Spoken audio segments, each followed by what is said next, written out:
புற்றுநோய் சிகிச்சையில் ஒரு சவாலான நிலைமை என்ன தெரியுமா? ஒரு சில சமயங்களில் கேன்சர் கட்டி சிக்கலான இடங்களில் பரவி இருக்கும். அப்படி வரும்போது வழக்கமான சிகிச்சை முறைகளுக்கு கட்டுப்படாத ஒரு நிலைமை வந்துடும்.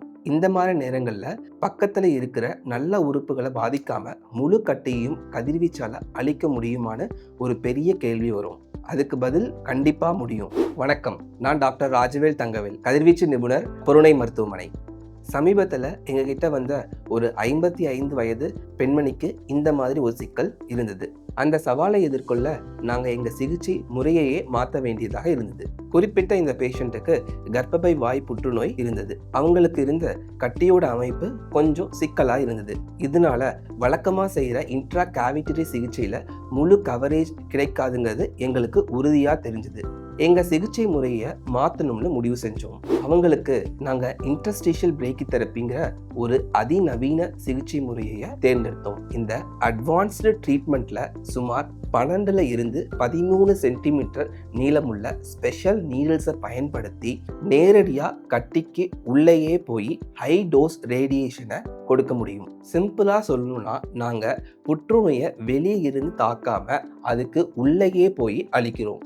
இப்படி ஸ்ட்ரெயிட்டா உள்ளேயே போய் தாக்குறதுனால அந்த கட்டியை துல்லியமா முழுசா அழிக்க முடியும். இந்த இன்டர்ஸ்டிஷியல் பிரேக்கி தெரப்பியோட மிகப்பெரிய நன்மையே அதோட அதிநவீன துல்லியம்தான்.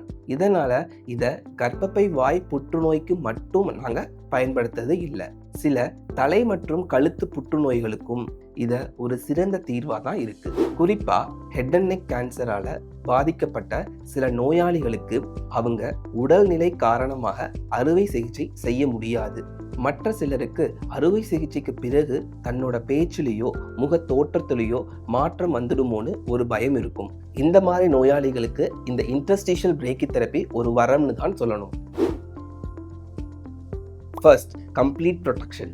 கட்டிக்கு மட்டும் குறிவச்சு அதிகபட்ச கதிர்வீச்சை கொடுத்ததால பக்கத்தில் இருக்கிற சிறுநீரகப்பை மற்றும் மலக்குடல் மாதிரி முக்கியமான உறுப்புகளுக்கு எந்த பாதிப்பும் வராம முழுமையா பாதுகாக்க முடிஞ்சுது.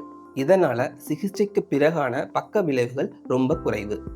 Second, permanent relief. கட்டியோட ஒவ்வொரு பகுதியிலையும் கதிர்வீச்சு துல்லியமா ரீச் ஆகாதனால நோய் திரும்ப வர்றதுக்கான வாய்ப்புகள் கம்மி. ஸோ அவங்களுக்கு கிடைச்சது ஒரு தற்காலிகமான தீர்வல்ல, ஒரு முழுமையான தீர்வு. Number 3, quality of life. இதுதான் எல்லாத்தையும் விடவும் முக்கியமானது.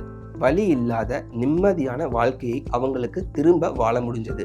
ஒரு டாக்டரா எங்களுடைய நோக்கம் ஒரு நோயை குணப்படுத்துறது மட்டும் இல்லை, அந்த நோயால பாதிக்கப்பட்டவங்களை குணப்படுத்தி அவங்க தொலைச்ச மன நிம்மதியை அவங்களுக்கு திரும்ப கொடுக்கறதும் தான். நவீன மருத்துவத்துல ஒவ்வொரு சவாலுக்கும் சரியான தீர்வு இருக்கு. நம்பிக்கையோட இருங்க, ஆரோக்கியமா இருங்க. நன்றி.